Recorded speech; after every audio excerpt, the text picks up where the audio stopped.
नमस्कार. आज आपण एका अशा विषयावर बोलणार आहोत जो खरं तर एका मेडिकल डिटेक्टिव्ह स्टोरीपेक्षा कमी नाही.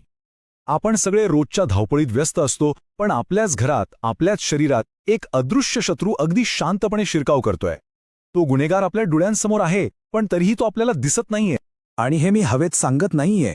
आता हे बघा, एका ताज्या आणि खूप मोठ्या सर्वेक्षणातून एक भयानक सत्य समोर आलंय. तब्बल 70% भारतीयांमध्ये प्रोटीन आणि महत्वाच्या मायक्रोन्यूट्रियंट्सची प्रचंड कमतरता आहे. म्हणजे विचार करा, लोक रोजची कामं अगदी नॉर्मल वाटत असली तरी आतून त्यांचं शरीर एका मोठ्या संकटाशी अक्षरशः झगडतंय.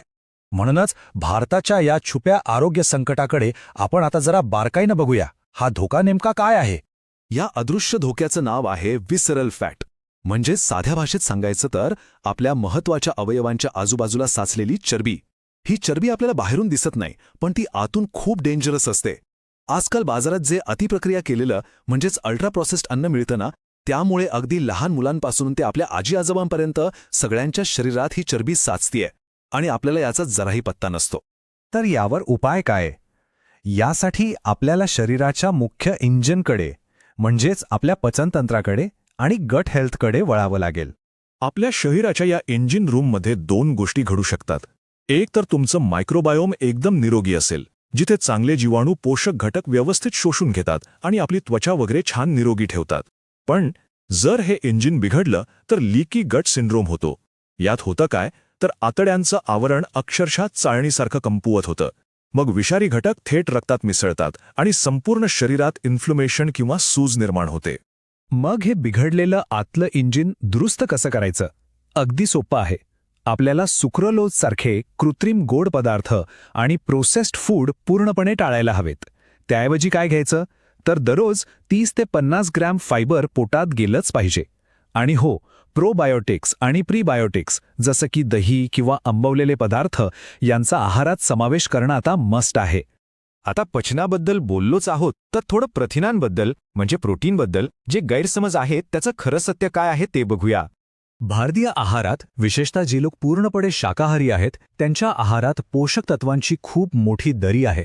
प्रोटीन कमी असल्यामुळे साहजिकच स्नायूंचं म्हणजे मसल्सचं नुकसान होतं.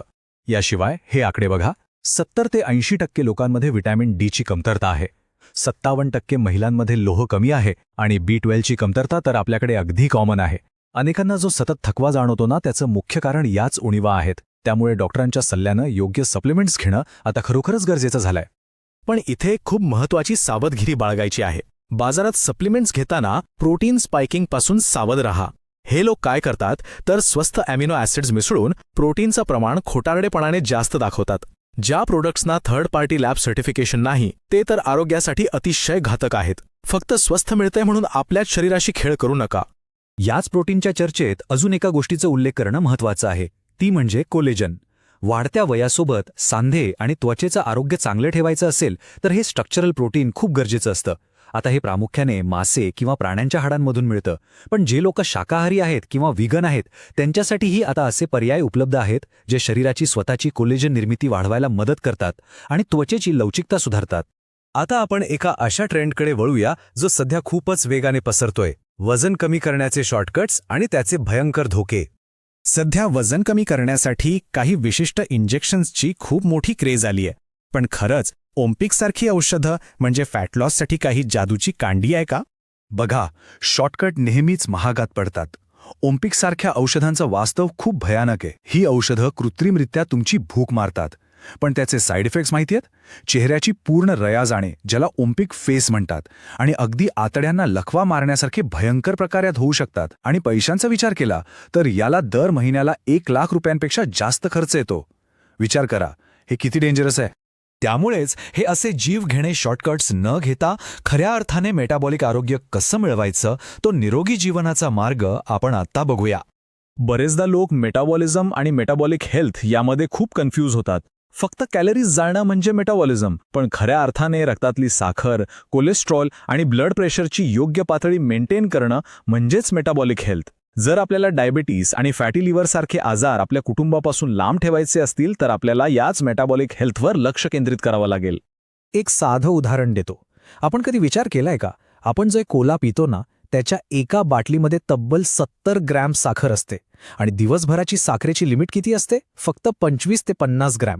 म्हणजे एकाच कोल्ड्रिंकमधून आपण आपल्या शरीराची पूर्ण वाट लावतोय. मग यावर खरा उपाय काय? तर हा आहे आपला वेलनेस रोडमॅप. कोणतेही शॉर्टकट्स विसरा. पोषक आणि शक्यतोवर नॅचरल, कमीत कमी प्रक्रिया केलेलं अन्न खा. आपल्या शरीरात काय कमी आहे हे बघण्यासाठी दर 6 महिन्यांनी ब्लड टेस्ट नक्की करा. रोजच्या जेवणात 30 ते 50 ग्रॅम फायबर असायलाच हवं. रोज थोडा वेळ का होईना, पण व्यायाम करा.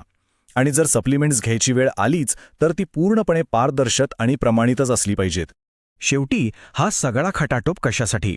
एक प्रश्न स्वतःला नक्की विचारून बघा. आपण आपल्या पुढच्या पिढीसाठी आरोग्याचा कोणता वारसा सोडून जाणार आहोत? कारण आपल्या कुटुंबाच्या उत्तम आरोग्याचा पाया आपण आज काय निर्णय घेतो, आपण आज काय खातो यावरच पूर्णपणे अवलंबून आहे. मित्रांनो, हे विज्ञान आधारित आणि खरंच खूप महत्त्वाचं ज्ञान आपल्या महाराष्ट्रातल्या घराघरात पोहोचवणं गरजेचं आहे. त्यामुळे हे विश्लेषण तुमच्या मित्र आणि परिवारासोबत नक्की शेअर करा. अशाच महत्त्वाच्या माहितीसाठी आपल्या चॅनलला सबस्क्राईब करायला विसरू नका. निरोगी रहा आणि सर्वात महत्त्वाचं, जागरूक रहा.